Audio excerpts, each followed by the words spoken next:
Hello and welcome to TigerTails Gaming. My name is Xavier Wolf, and this is TigerTails Gaming streaming a little bit of JRPG goodness. We are playing Vagrant Story for a bit of casual Saturday afternoon chill kind of thing. This is in preparation for something that is coming next month, so I am making sure I know how to do the things, which is very interesting. Let me just close the curtains. He does not know how to do the things. We have spent many minutes getting him learning into how to do the things. Learning to push buttons. It's harder than it looks, isn't it? It's the order. Just the order. So yeah, this is Vagrant Story back on the PS1.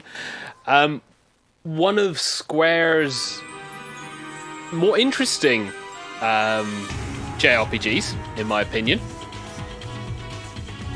that didn't take off as much as the other one that they're kind of known for. The one with the capital Fs. Also, X is not continue. Circle is continue. Yes, you forget it's a Japanese game. If you're hearing outside noises, that is because I am not closing the door to the garden. I want to be able to breathe. So yeah, it's Saturday. I know we do our streams normally on Fridays, but it's a Saturday. I want to get a bit of streaming practice, and also it's kind of a chill thing. Just relax, do a bit of gaming. I picked this game because this is one that I used to play way back in the day, and is really fun, and is one that you can really deep dive into. Very weird, very, very weird little world. Oh, it's a Square game. Of course it's a weird world. Yeah, very weird world. Kind of in medieval-esque with things happening. Quite cool. And the style is quite interesting as well. No voice acting. Will I be reading everything? Not everything, but I'll probably be reading some of it. And the plot, effectively cult trying to kidnap important people in order to get their own way because religious order oppressing everybody. Opportunities for then betrayal. And then on top of that, stuff that you just run into. Which we'll get to quite quickly. But this is very much set in a very movie style, comic movie style. Here we go. This is us, Ashley Riot. This is not where we'll be fighting the majority of the game. And yeah, PS1 for a PS1 game, it's pretty damn good. Blocky as heck, but I enjoy it.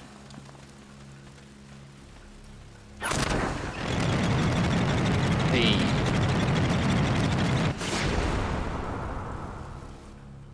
And what we're running up to is one of the weirdest tutorial introductions that I've ever had for a JRPG style game.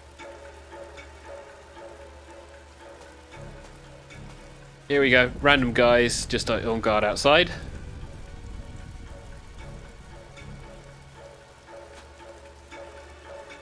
Ah yes, the hostages. So they have kidnapped a bunch of people. This is the cult. And we, as an agent of the Uber agency that I completely have forgotten about, but we'll get to, will now rescue everyone, kind of.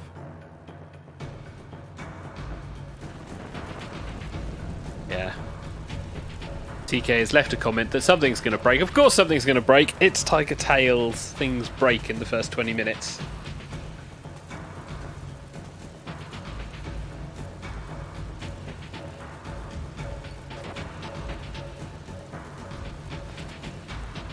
And...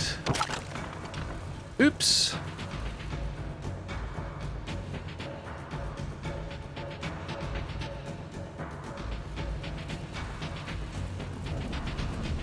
So we're going to have to fight this one. So this is your tutorial. It gets more interesting as we go. And this is one of the most unique battle systems that I've played in a game.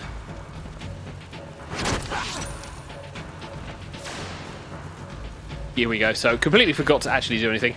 This is your sphere of attack. In order to do anything, you have to hit the circle button, and then you get to pick various bodily areas for best percentages of hit. You can also see each has its own hit points that you can take out.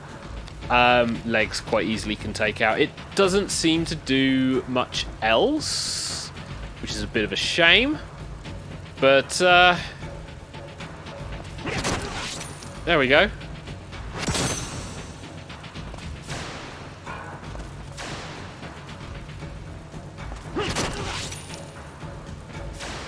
And you can see you can interrupt their actions before they then get in and fight you.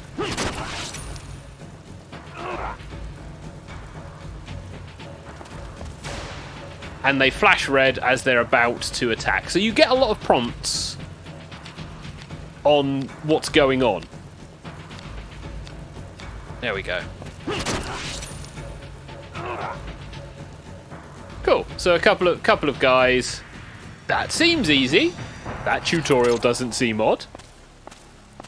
Yeah, we're getting there.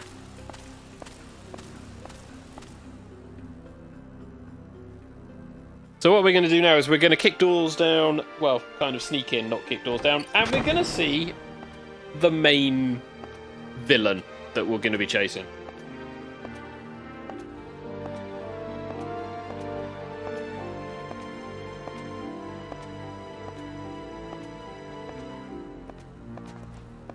Sneaky, sneaky.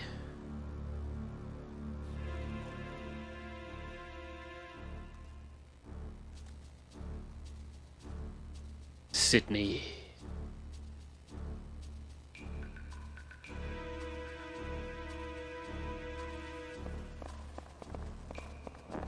Someone's coming out, so we're gonna hide whilst plebeians go by.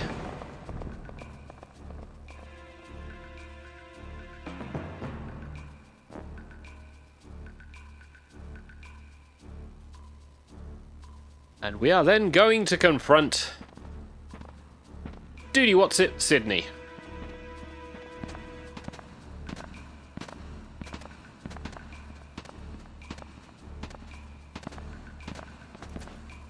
Who is clearly looking for something.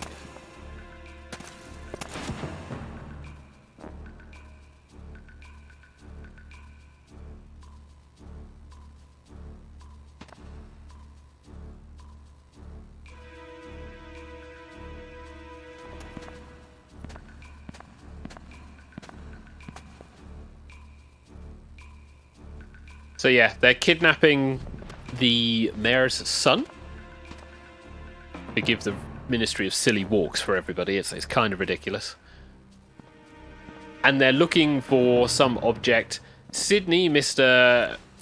Weedy looking constantly.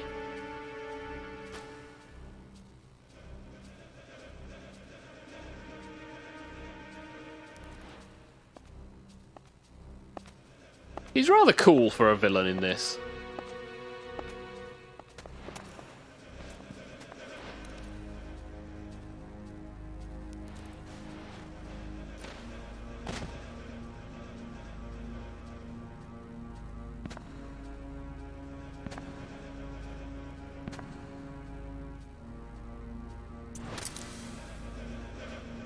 Dramatic standoff.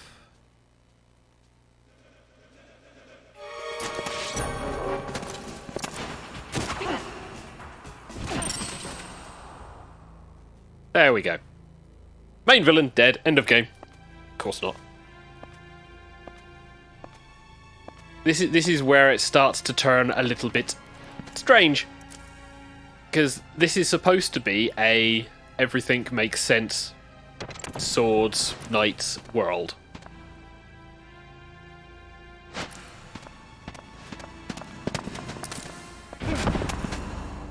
Only Sydney's not dead.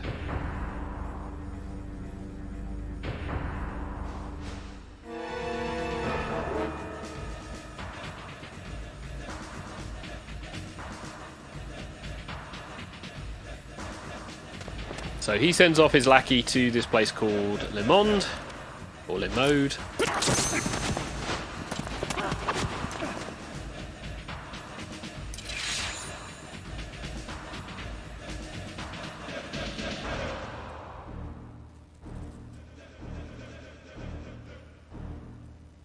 Yep. And obviously, magic in this thing, it's all stories. It's not real, it doesn't exist. Yeah. Tell that to the guy who is doing this shit.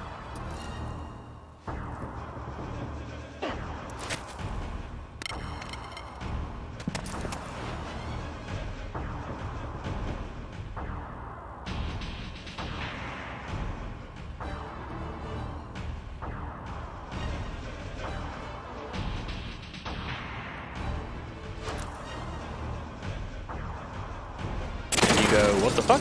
And then you go... That's a fucking dragon. Welcome to the tutorial still, boys.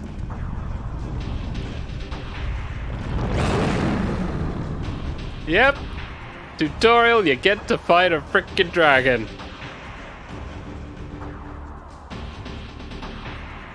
Meanwhile, he'll go, fuck it, and run.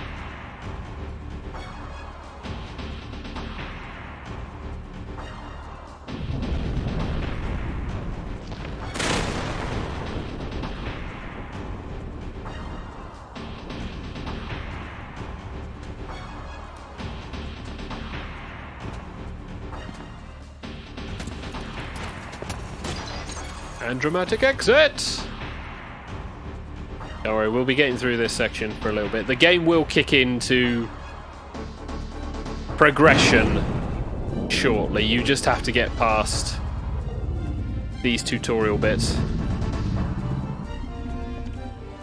Although I say tutorial bits, the game does have a Dark Souls tendency of not telling you much.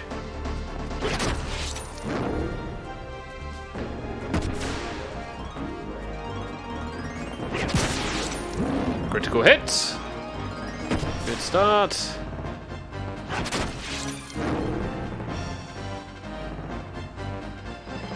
There we go. Doesn't seem that difficult, but it's a freaking dragon. You go, what the hell?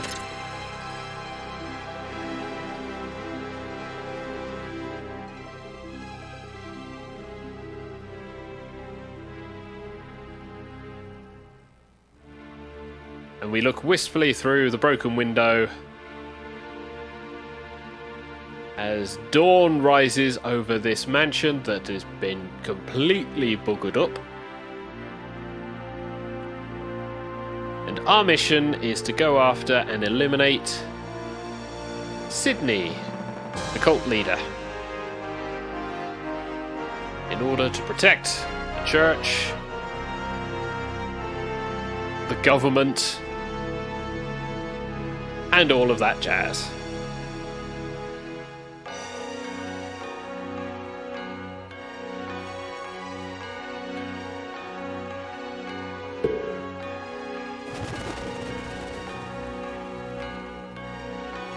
Although some really nice pretty buildings for a PS1 game. Le Monde. Yes. Go, pigeons, go.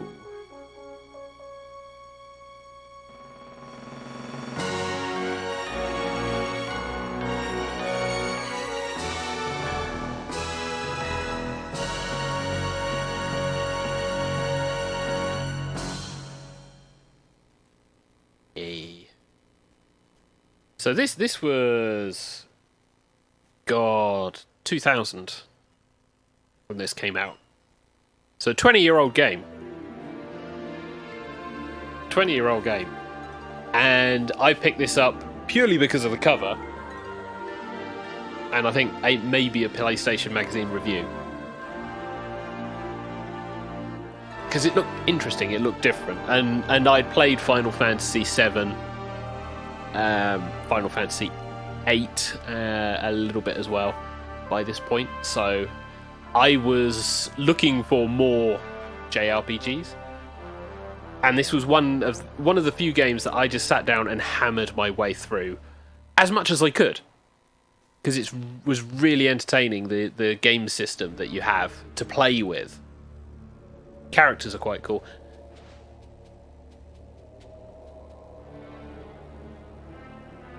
Plot! And quite European as well. The Crimson Blades, Duke Barbarossa, the guy who has mansion kind of got completely buggered.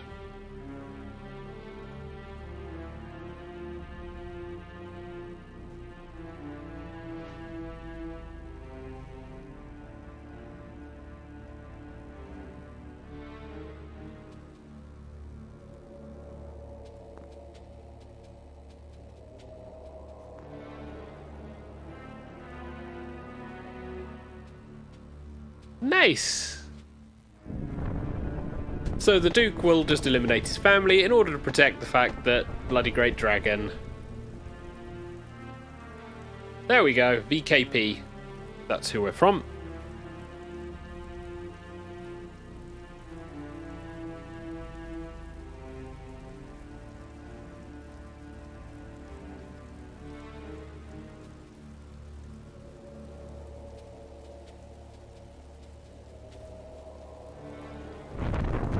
And your son, dramatic lightning flash.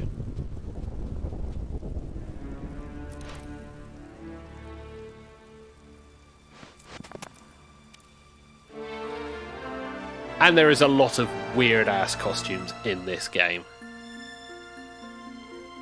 They really went, you know what? Let's go crazy.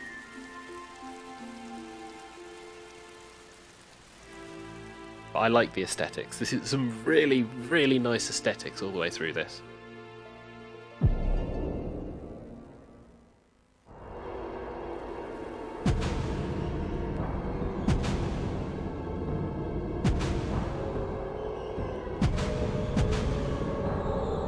Secondary character!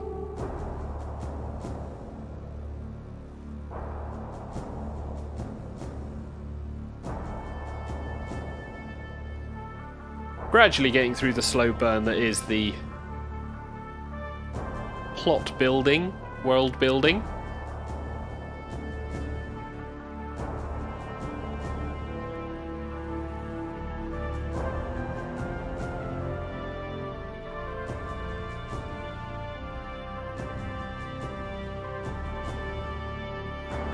Walls of text, unfortunately, this game comes with, because voice acting was not a thing.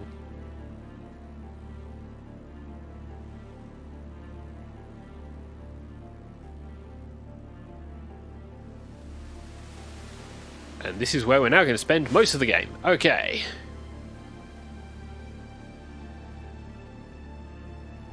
City in ruins.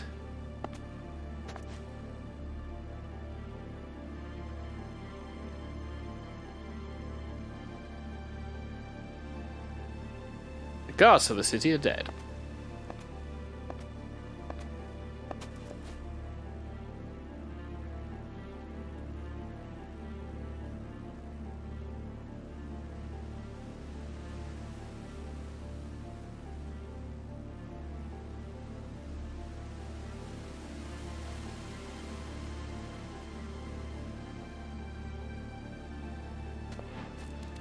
No one has returned.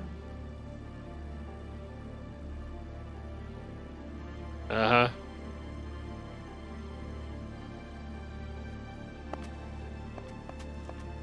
Come on down into the cellars.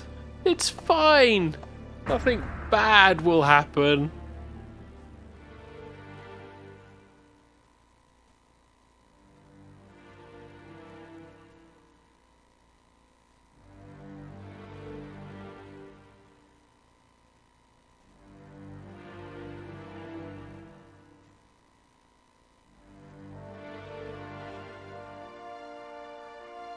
And the other thing the walls of texts do cover up is the loading times going on in the background on the PS1.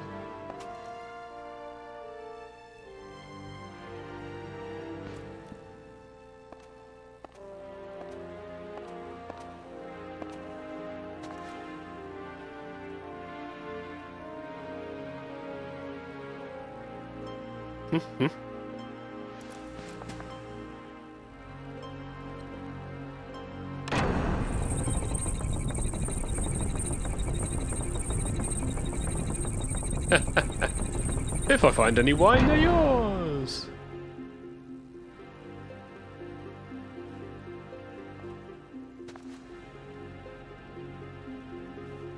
Backstory.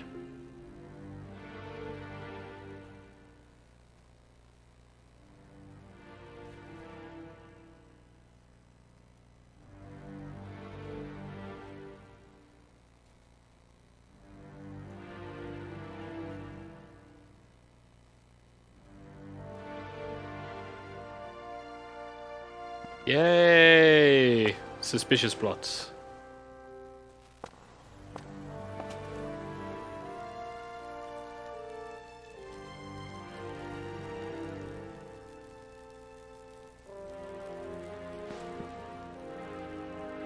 He is a miracle. Yeah, well, he did come back after I shot him in the chest.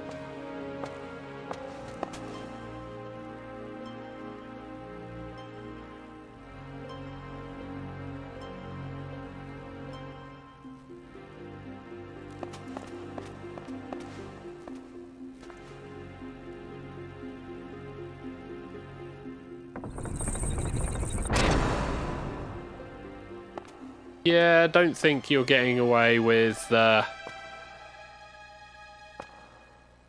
getting out of this place.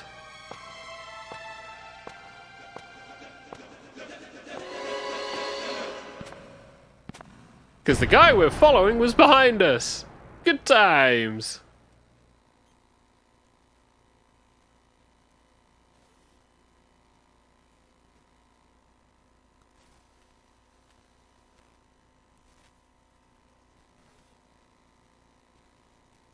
So as you can see, there's a lot of betrayal and there's a lot of plotting around.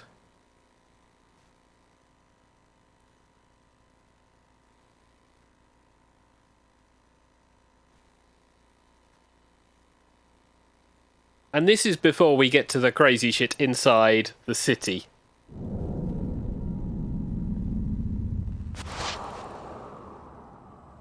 What was that? Must be nothing.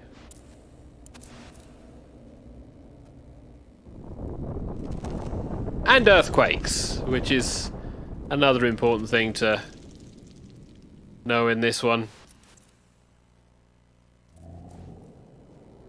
So, onwards.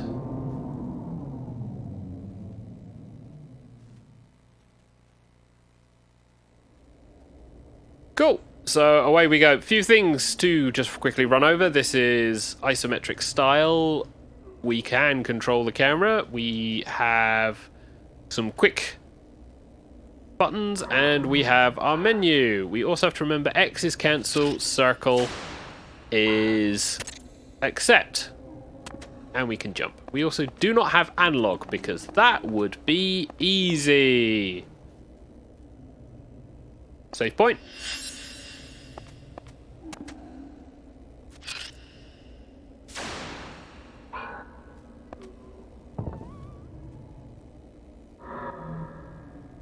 Okay, loot. Take all. We will need some of that as we go. I will, however, mental note.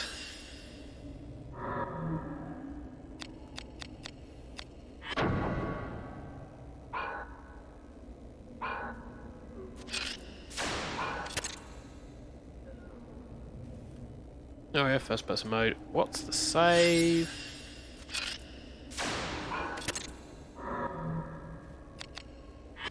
Blind. Okay, save.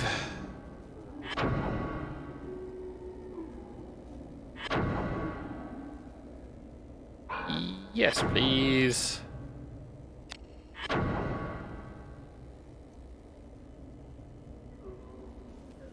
We get the nice little purple bar as I overwrite what I've previously been doing. Now I'm purely doing this so that if I do die, I don't have to restart the entirety of the game. That is a thing that happens.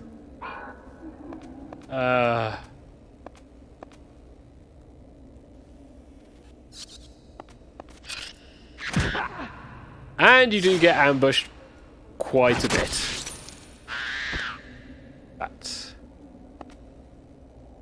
So first off, check the room, nothing else.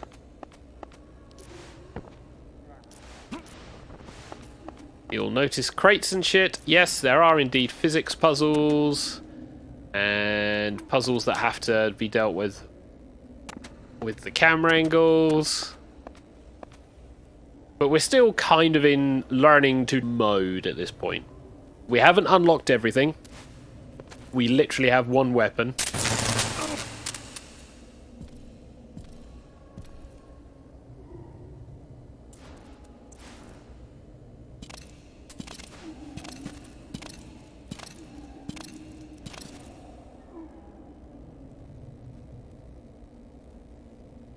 And some swearing.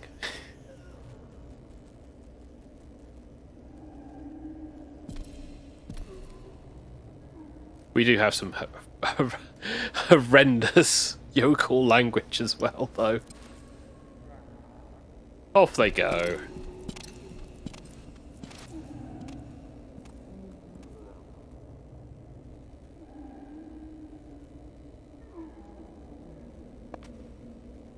Yep, camera angles are a pain. We do have a nice little mini-map that you can see there.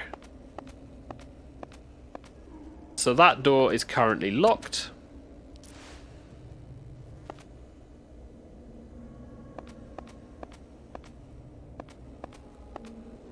Here we go.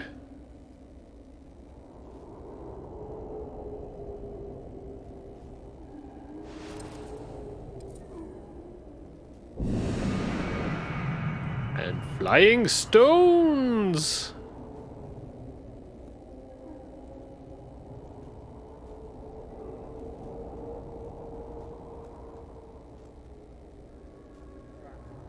They'll be fine.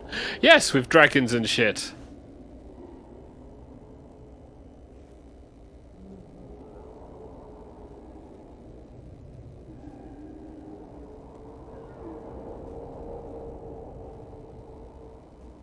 Procure the miracles of Le Monde, aha.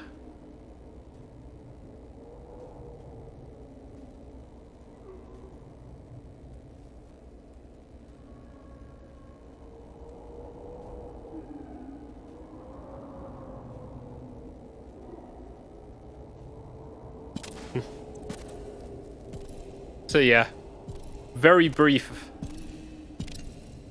outline of how most people see things. Sorcery is not an actual thing most people deal with.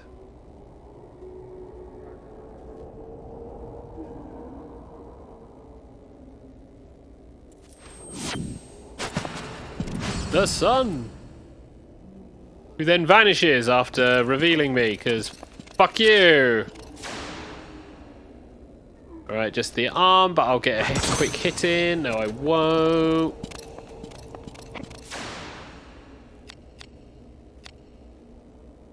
Take the definite hit.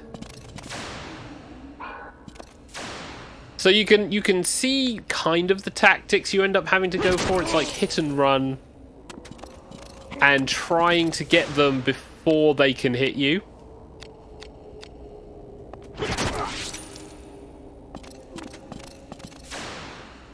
Which sometimes is indeed a trick. They do take a chunk of hits. No! Dumbass.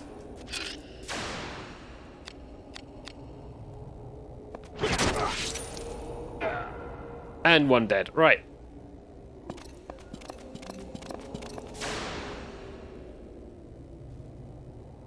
see. And you can see some of the percentages are not the best, but I'll take a body shot. Go.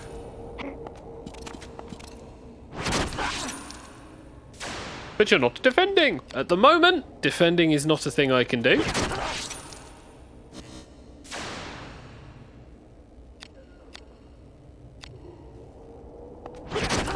And you can see that there is a rather interesting health portrait of me down in the bottom. I get status effects.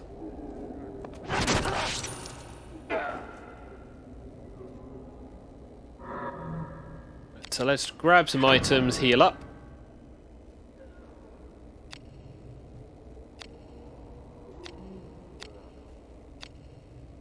Whilst the world carries on outside.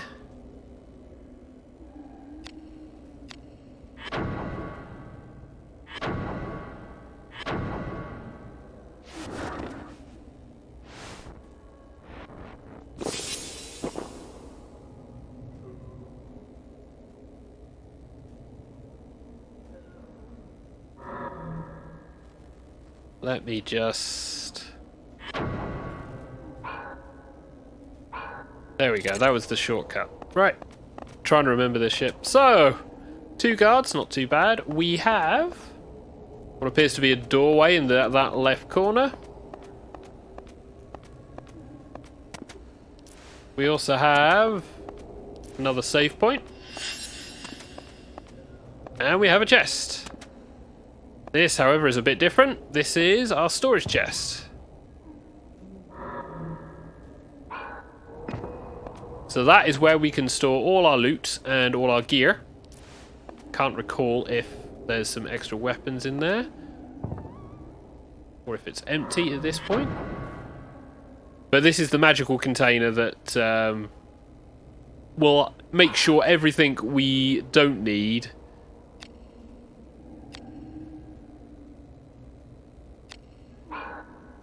is put in a place where we can pick it up later.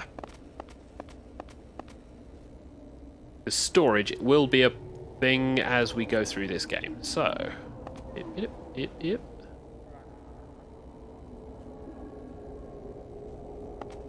Is it up here? Yes. Go.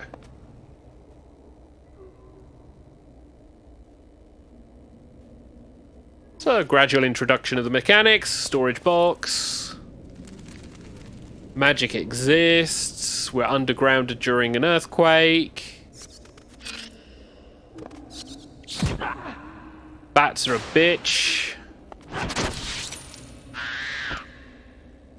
And we also have wolves.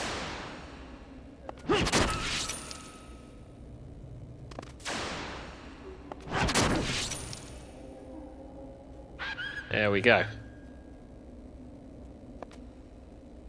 You've got no real way of zooming out either in this.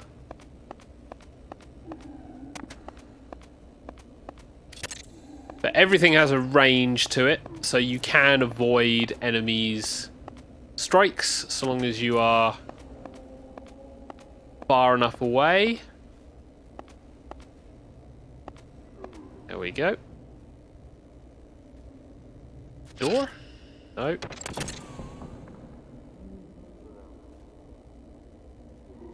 And they can also avoid your strikes if you're not careful. You do get long-range weapons as well.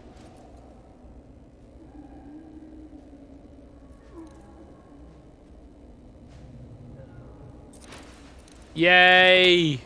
The other guys who are after the cult also now are after us. Joyous. And Sydney is after him, because Joyous!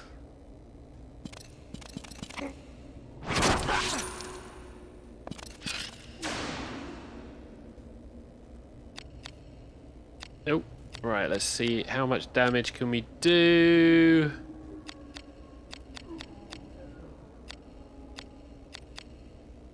$27's the best, so there we go. Let's just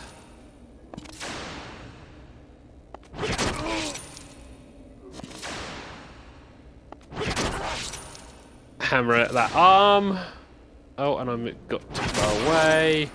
Not critical, and he's dead. There we go. Yay! And we get some loot. That is some helpful healing. So I need to take a box out.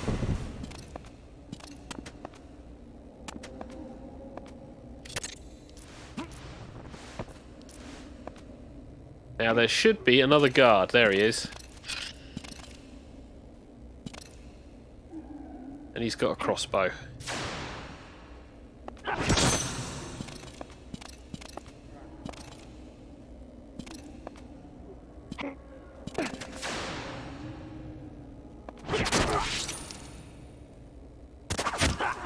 Yep, take a shot, can't avoid that. At least not yet anyway. Two shots, so I'm going to have to do some healing. And they're both to my head, because that's fun.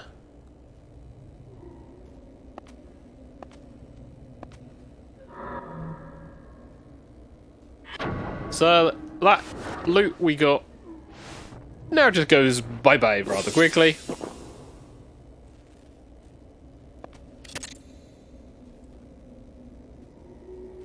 Do-do-do. Camera angles. There we go.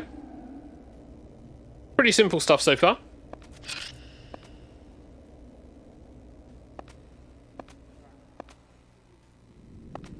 More earthquakes.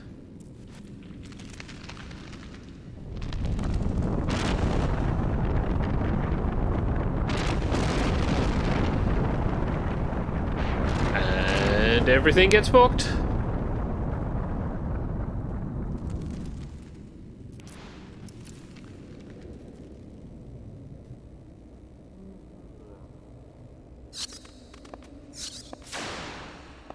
Not today, Bat.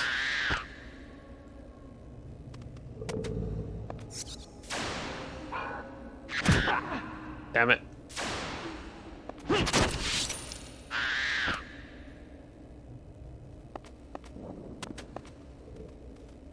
Right, so that cuts off the left door. We will get back to that. However, we do have wolves to deal with. Cool, fast enough to take him out. And I believe there's a second one. Yep, it's a bat. Fucking bats. Well, fuck you. We will take some curing.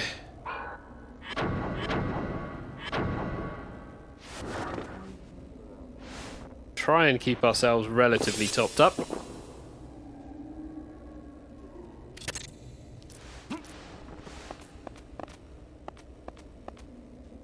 And now we get to play puzzles.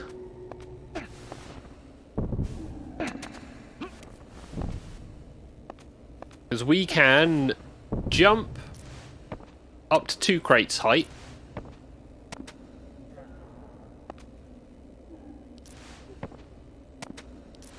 we can futz. There we go, and clamber. That's about it. Oh, bat. And wolf.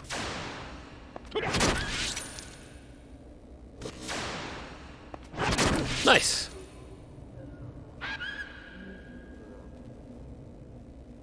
Okay, and then we have a locked thing. So we have a puzzle.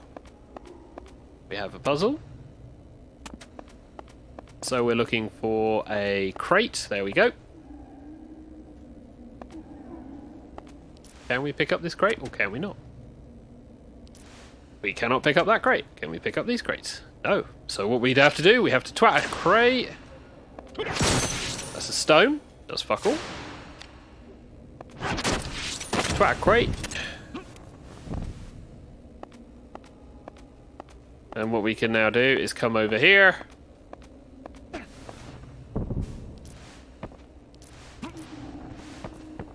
In order to then get the lever.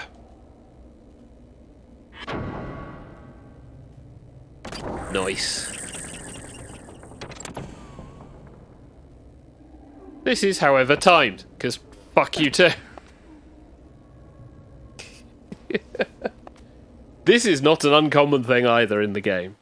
There will be points of frustration. And shouting and swearing and general cursing. And then suddenly backstory.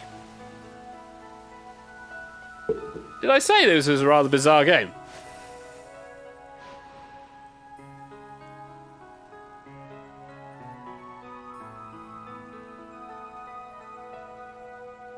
Pleasant little hill.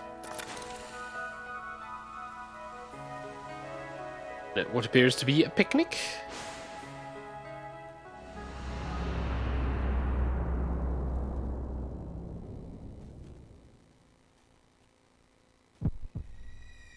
Foreboding.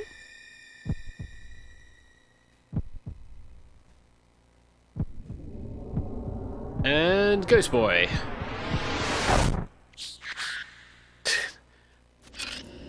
Bat. Not today.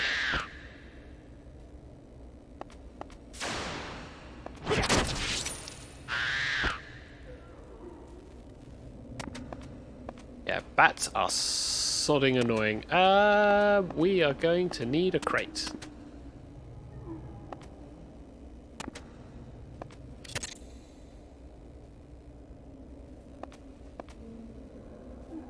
We are going to need a crate or two. So, first off,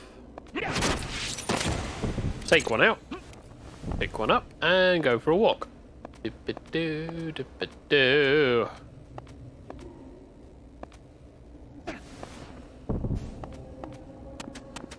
And then we're going to need this crate. Later on, enemies will fuck up crates. Thankfully, they reset. Because otherwise, you'd have issues.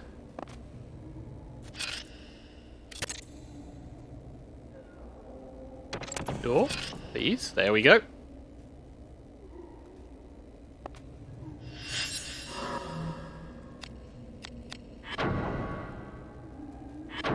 Are you saving a lot? Yes, yes I am.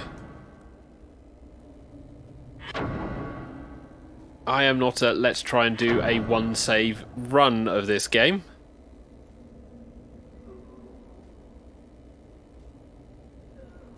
I have tried, but this isn't a quick game by any means.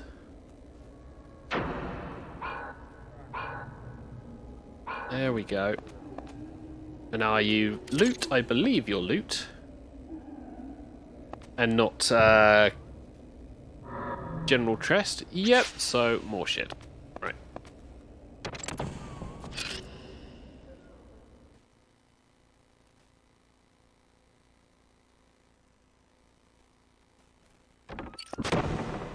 So we should, from this point on, start to actually be unlocking progression.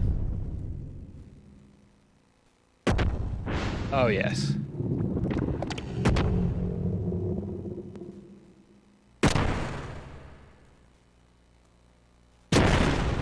Well, that's a God of War image.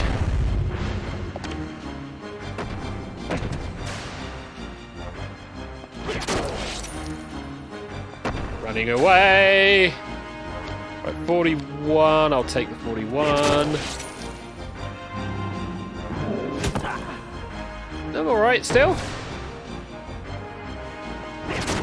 Although, God, did I go green quickly there. Need to get a bit quicker. Oh, and Quazzock. And that, however, is time to take a healing item. So you can see it's action-based, and you can interrupt. Go for it. Damn it. Oh, try for the damage. Oh, that's 38.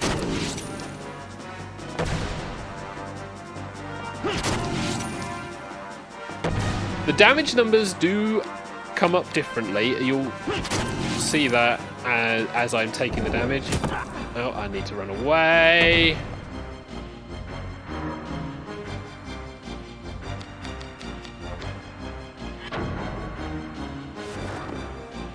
There is a reason for this, which we'll cover as we unlock a bit more. Look at that range! Get some damage in.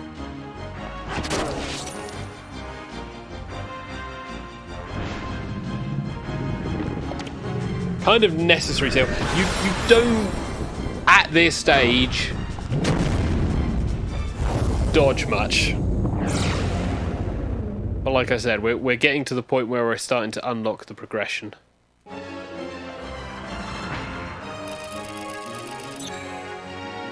This is also the other bizarre bit of this game. It does a ongoing score. It ranks you as an agent, gives you the things. Oh yes, and the random stat boosts. Good. Need that.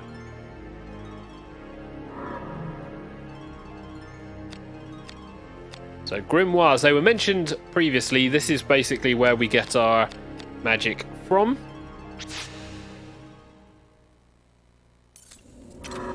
So let's head to...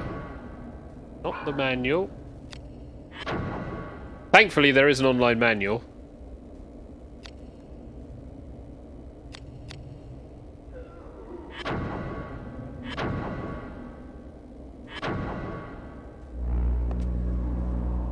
So I now have magic that will allow me to heal, along with items. This is quite useful.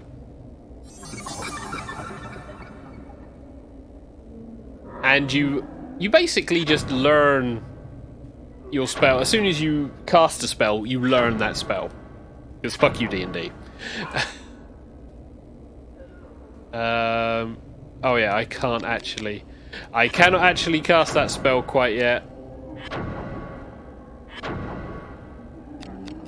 Because there's no targets for it. But we'll get to that. Right. Let's take a... Ooh. Keep hold of that cure potion. Let's take a bulb.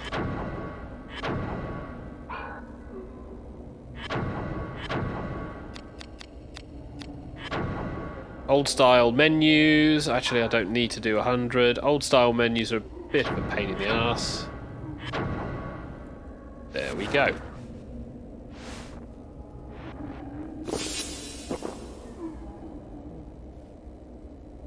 Right.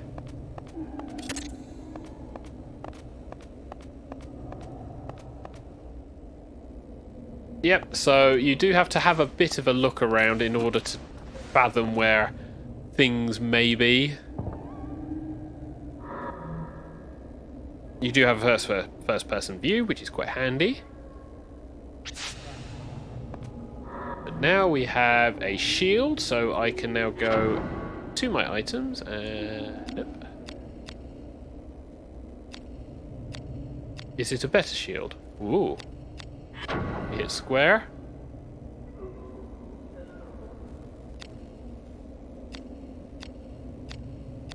Increases my defense points by 1.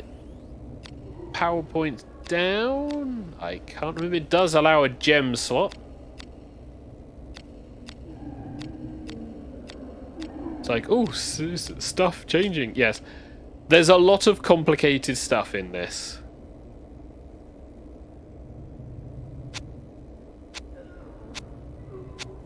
Along with these stats. Oh, believe me, they love their stats, but we'll equip this for now.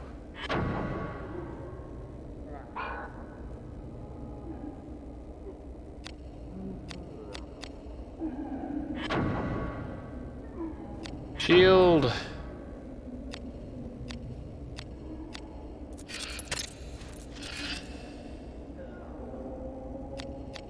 Yep, and I have absolutely shite everything else. There we go. So I have an axe, I have a sword.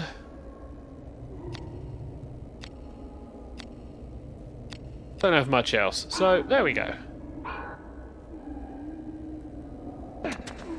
This will increase dramatically as I get through the game. Oh.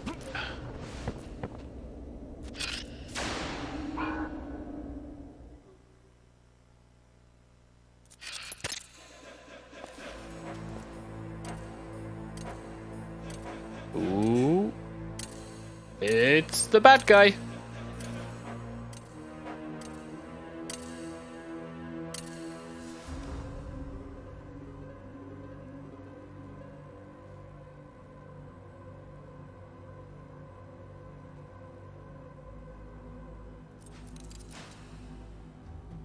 He does seem to be rather obsessed about this particular topic.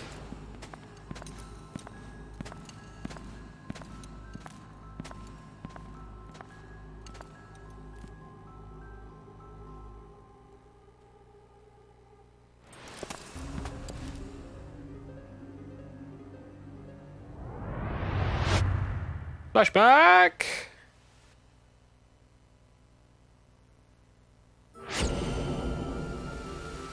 So we're back at the tree. As we come to see what made my character Ashley Wright the person he is.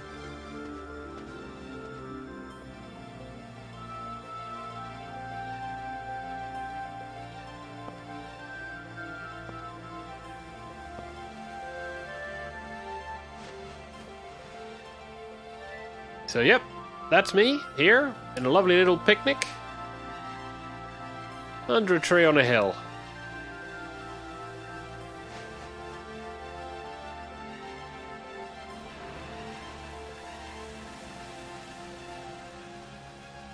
Quick smoochy smooch.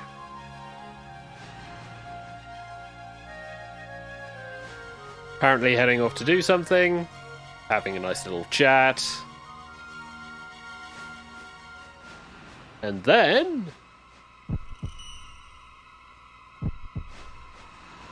stabby stabby murder time!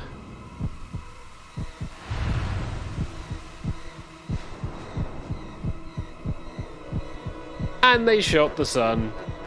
But for some reason, we are left alive.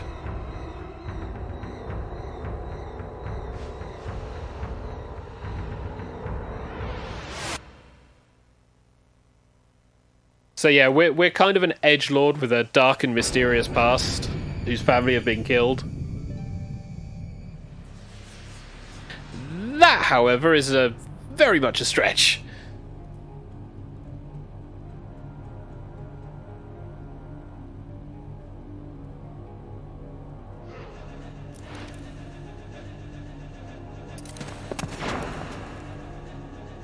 Oh yeah, he can fly.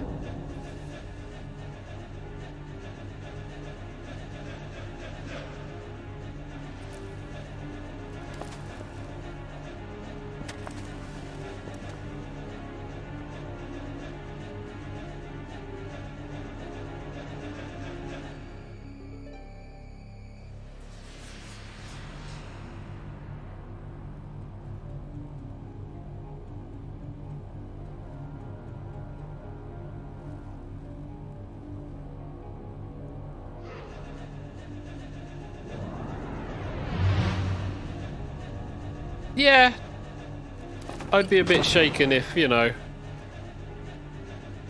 somebody decided to fly off up into the darkness. Meanwhile, we shall have some power unlocking!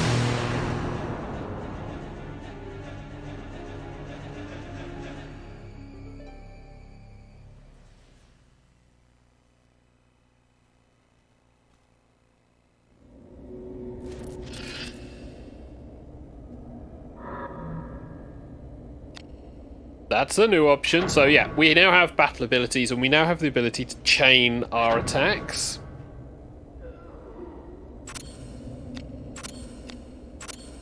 As they are set to these 3 buttons. We also now have our defense abilities. So we can now reduce physical damage, deflect some of it back, but we still take the damage, and avoid paralysis and numbness, which is really situational. We do unlock other bits and pieces as we go, but this is now the interesting mechanic of the game that we have access to.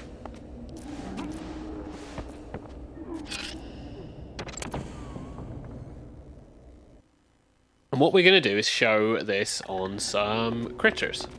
or this armor set. So, won't do any damage, but what you can now do is select a body part and then judge the time when you need to hit it in order to make a chain.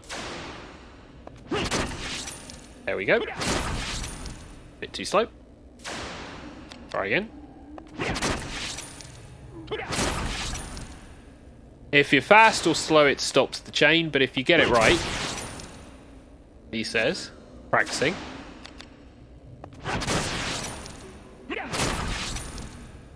you can actually get quite a nice little chain. Now, the different weapons have different timings. The different hits also have different timings, which can be confusing. But you will end up finding a weapon that suits you, that then helps, as you can see. The other thing to notice, that in the top left-hand corner, called Risk, is a double-edged sword. As you hit your chains, so your risk goes up. Your damage increases, but your chance to hit goes down. Meaning you can try to keep running combos, getting greater damage, but you're going to miss more often than not. Heals also are better at higher risk, or lower risk, one of the two. So you also have to manage your risk. Some of the boss fights are just silly with this.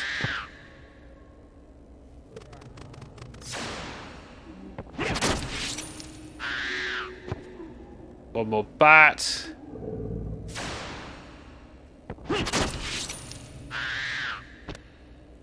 So that's all the bats. So what we can now do is...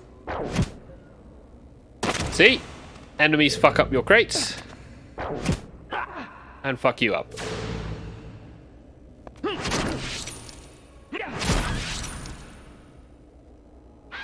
And now it's much easier to take out individual characters. You do obviously have to run the risk of not being able to then deal with the next guy because your risk is too great. Interesting mechanic, and it's one of the more fun things that go on in this. Let's move forward.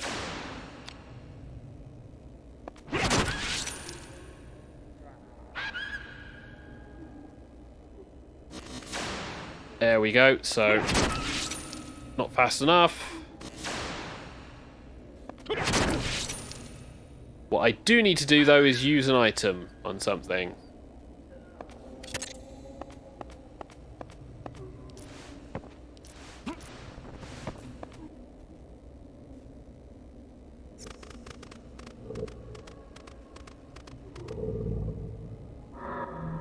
I do need to use you.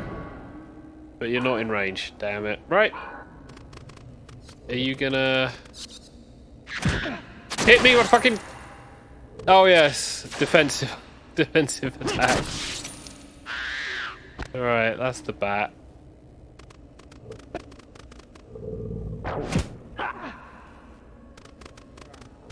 That's the one.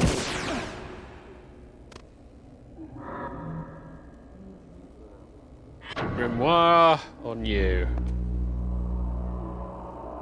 Degenerate.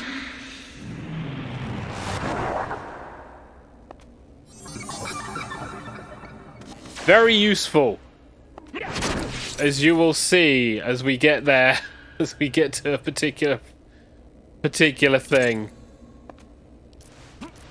Very useful, right.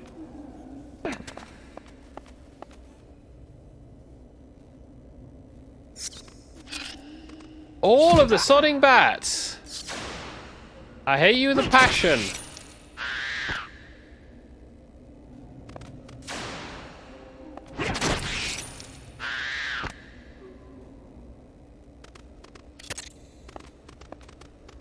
Right, I can't recall. I don't believe I can get across this particular.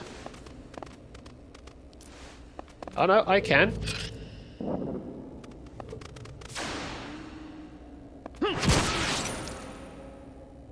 And we'll crit him, because that's fun. There we go. Now let's explore. There is a lot of... Oh, and we now need to kill everybody in the room. Take out the bat first. You.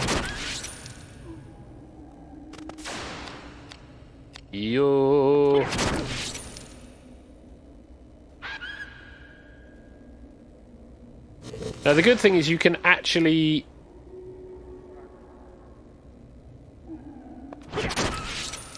chain after the first hit. You can just chain multiple of the same attacks usually, which is very useful for some of the vampire ones and the healing ones and the magical ability ones. Not so good for some of the other stuff. There we go. Loot. Let's see, what do we have? I believe crossbow. Yay! And a thing. So let's get equipped.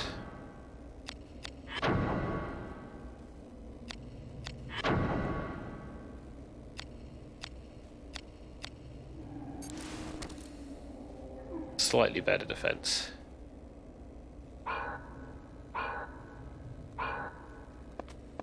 We don't have to worry too much about specializing our gear at this point. We will have to as we get deeper into this game, because there is a lot of specializations that need to happen. Oh yeah, can't clamber. There we go.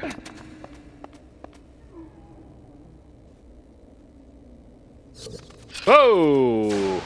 Bat.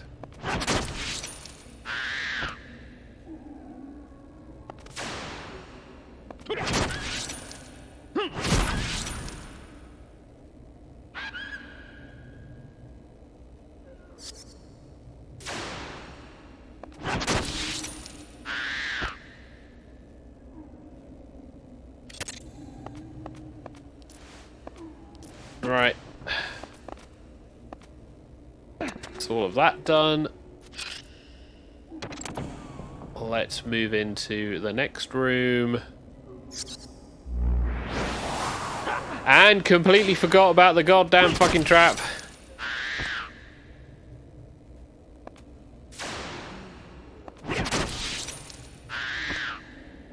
It's the other thing that you kind of have to remember. There are traps in this game. You don't see them until you walk over them. So, you know, fuck you. Fuck you and the horse that you rode in on.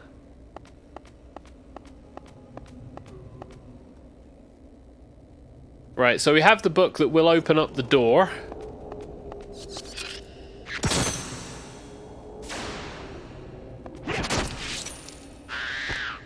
Take out that bat, and I believe there's a wolf that is around here as well.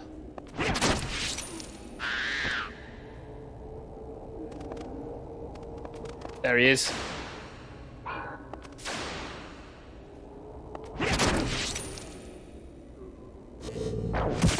Oh.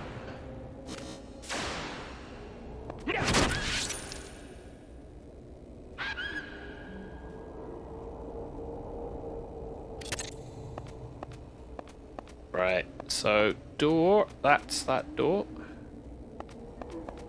Is it in this room? Oh no, that's the chest. I don't need to offload anything at the moment. Probably should do, but I don't need to. There we go. So this door was locked. But because we have the sigil, we can now mosey.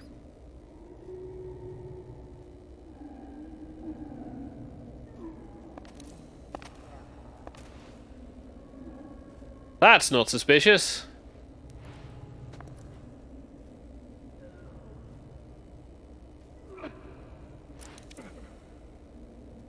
Cadet. And then... that is odd.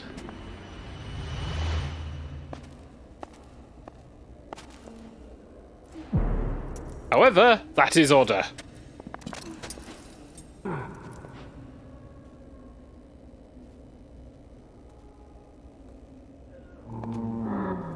Yep, so we have zombies. So this is now a good time to start talking about the other thing you need to really work on. Statuses. So as you see, these weapons get different affinities, and this is how effective they are against certain things. As you can see, currently my Fandango is good against humans and beasts. It gets better as I use them on humans and beasts. Not so good on undead. My Torovich is not brilliant, but it only has a -2, and so does Seventh Heaven. So what I want to do is equip my axe, because it's better than my sword, and go, let's play thingies. And see, not brilliant in terms of hit chances. Also slightly different range.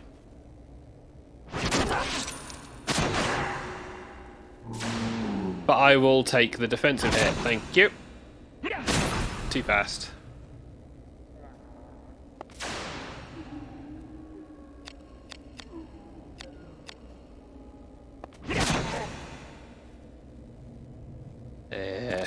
Bit of a slugfest at the start because I don't have the affinity to play around at this point in time. But you notice the damage numbers are a bit off, which I've mentioned before. That's where we're starting to hit the risk and reward system. But I now am going to be utilising this axe for dealing with the undead. We now have a rapier, which is quite handy. So let's check out that one.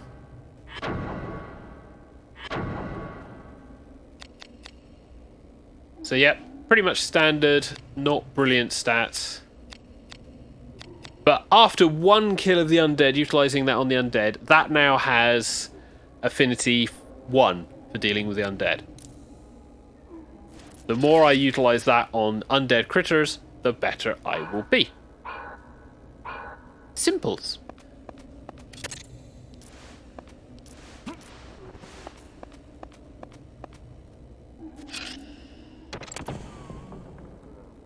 But this is where the builds start coming in. You have to utilise your weapons and plan ahead. Like remembering that there are undead in this room.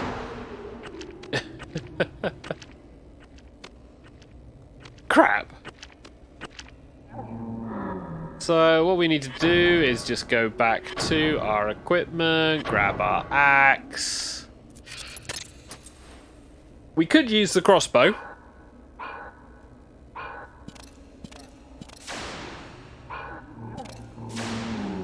We could indeed use the crossbow. But you can also see damage is a bit of a pain, but we do get a nice 26 on that one. Move away.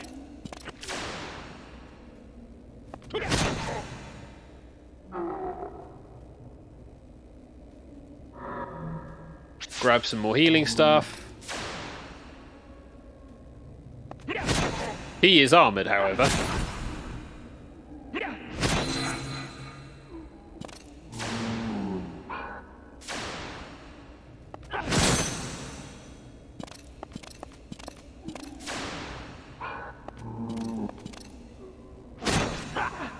Missed. I will have to be using some healing stuff soon, because crap.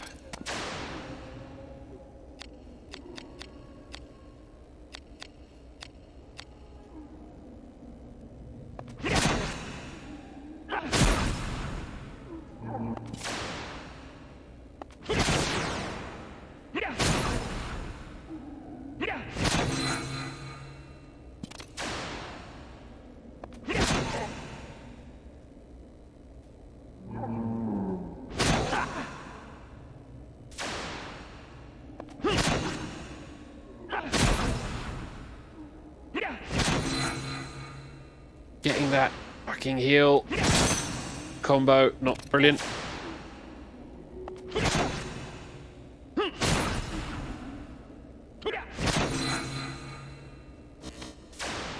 So you can see I can infinitely heal to a degree.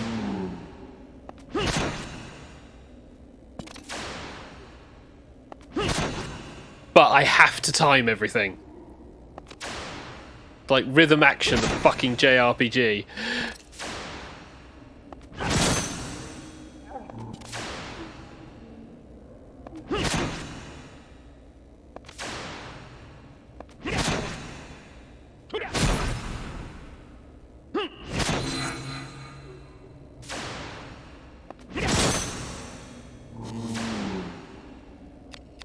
Do I have better percentages on the body?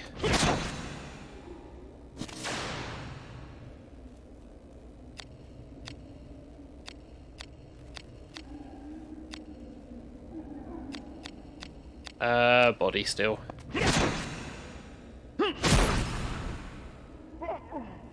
Well, that's that one down. Ooh, and we level up.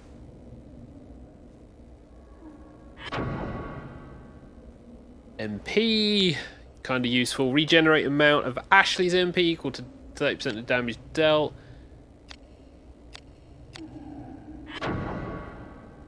We'll take some poison.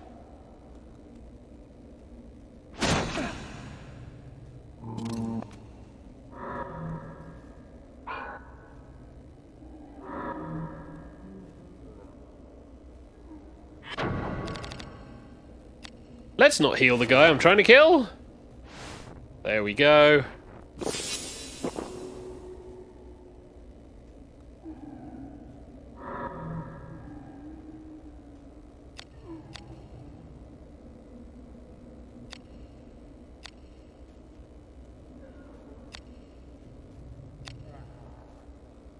I gotta remember which one. Repairs the weapon. Regenerate health or just additional damage.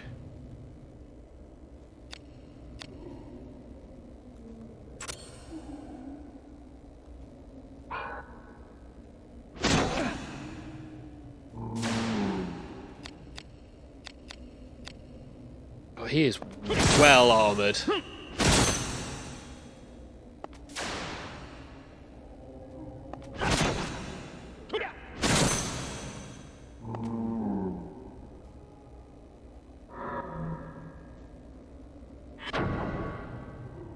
Alright, so let's improve the fight. Let's bring his strength down.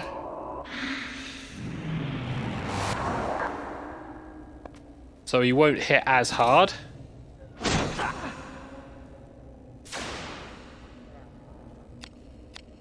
And we can also actually get some damage off on him. 50% chance.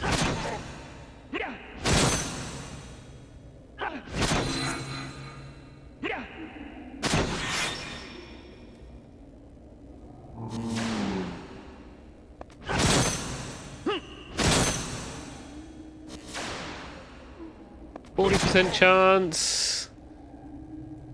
Is he dead yet? Yes, he is. Ooh. But yeah, that is the big example of managing your risk.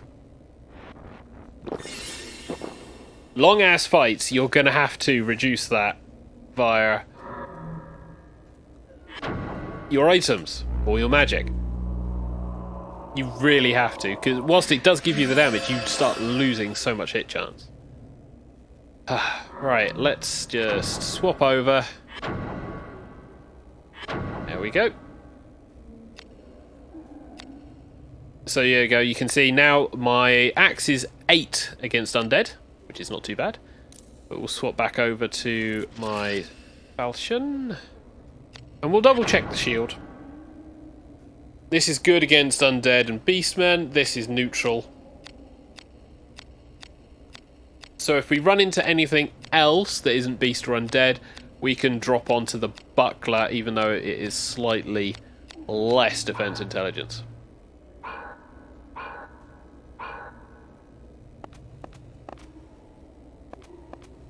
but let's mosey on. Trying to plan ahead in this game. Oh yeah, let's just chill. Trying to plan ahead in this game is interesting because you're having to think what items I've picked up that will be useful as we go through this section, and what items I'll pick up as I go through that may be more powerful. Will they be useful? Oh, and I'm glad I changed. There we go.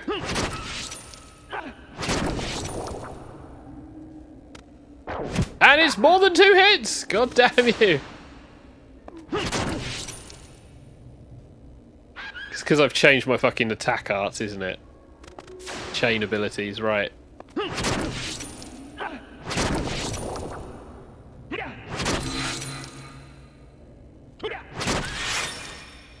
That should be you dead. Good. Any more for any more? No. And you'll notice as I've put my stuff away, everything starts recharging quicker. As well as I have the ability to mantle, because why would you ever have the ability to mantle when you've got weapons in your hands?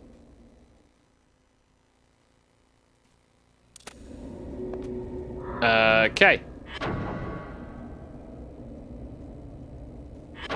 I will now need to change to you, I believe.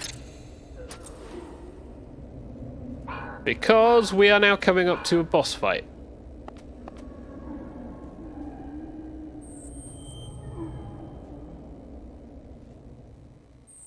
So we have a chest in the room, we've got a few raised areas, which are handy. We then have this guy.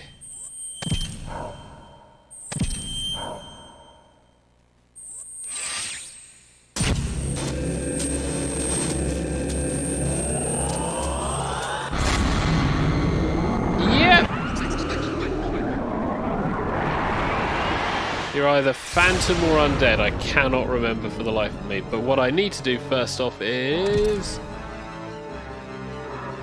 lower your motherfucking strength.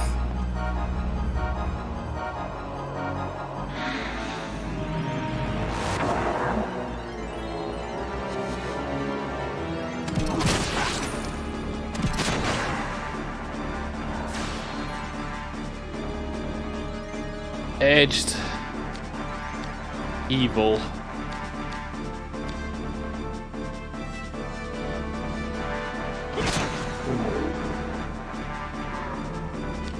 Right, so do we have anything that is useful against you?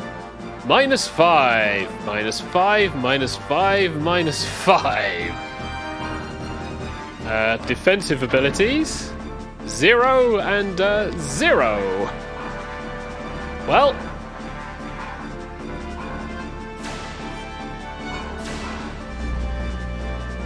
oh shit.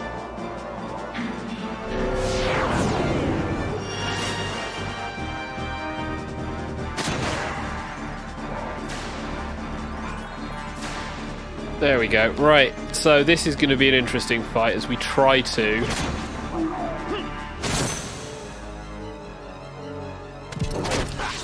time various bits and pieces, reflect some damage on him.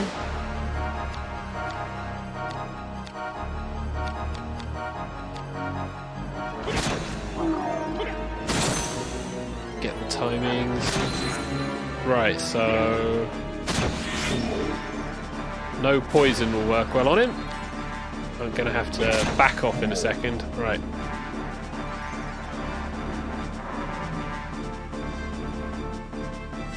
You will not do. You will have to do, and you will have to do, and you will have to do. That's fine. And we will throw down a heal. Amending everything on the fly. That's the other thing I really like about this. Final Fantasy, you'd have balls. Final Fantasy. Yeah, I strength down that fucker.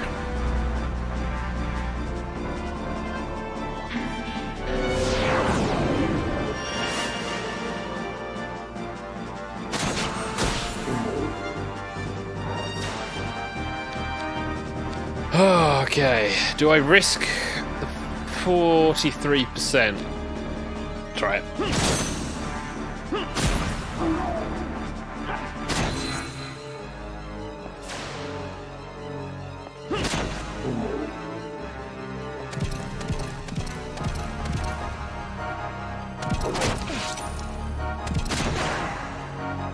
Okay, I'm still in it.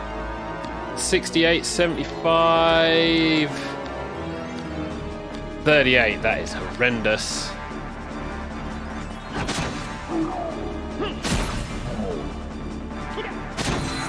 Too slow.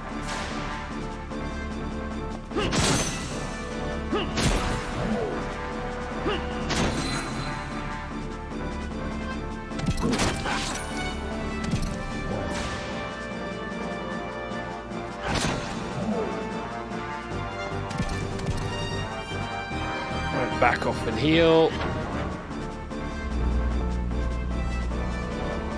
And I'm nearly at 50 for my risk, so I'm gonna have to also throw an item down to...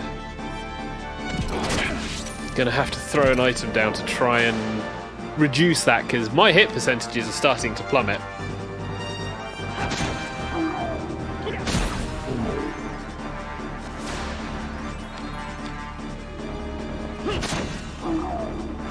And he's dead? Thank God. First time I ever encountered this guy, I had no clue how the systems worked. And I just fell over every single time. I got trounced.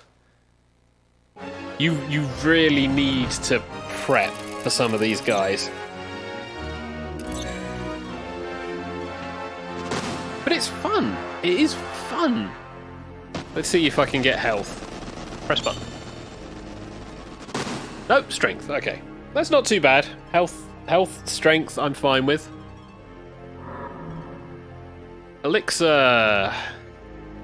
Okay. Add some stuff. And Spirit Surge. Summons a Spirit of Light to attack enemies.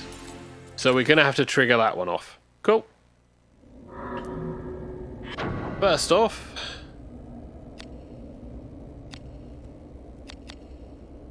let's use these.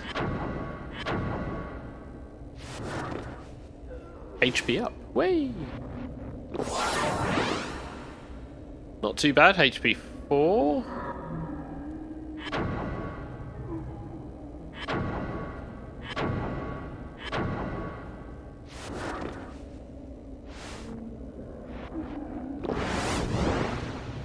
And MP plus 2. Okay, that's fine.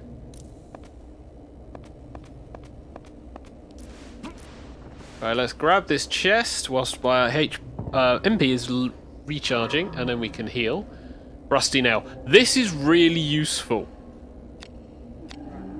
Really useful. So what we'll do is we'll give you guys a look at this one. Rusty Nail.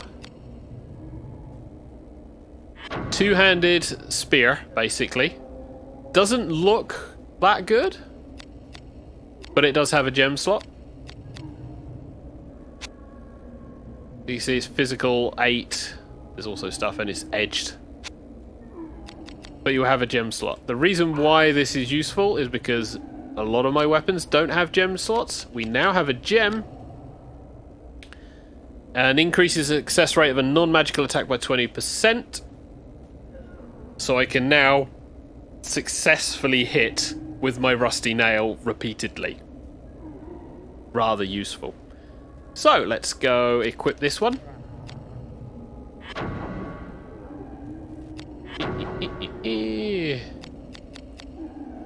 Rusty Nail. We do lose the shield.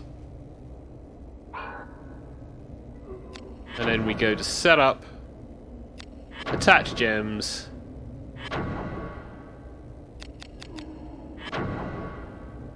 And we can just go and attach Braveheart. There we go. It does also boost up our affinity for various other things as well.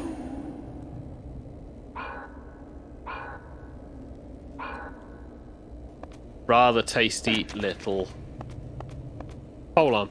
Oh yeah, heal.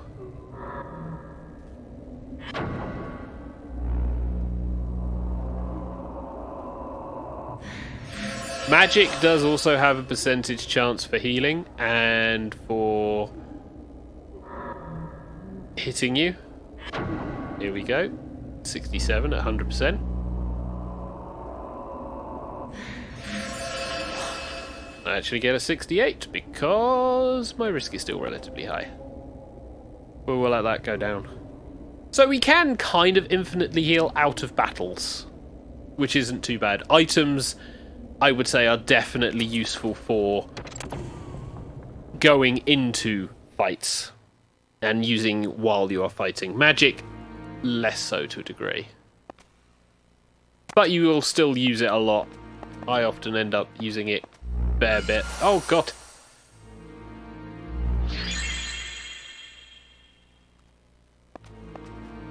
Right. I am kind of used to traps just ballsing me over, but yeah, right. So heal station there. Right, remember that one.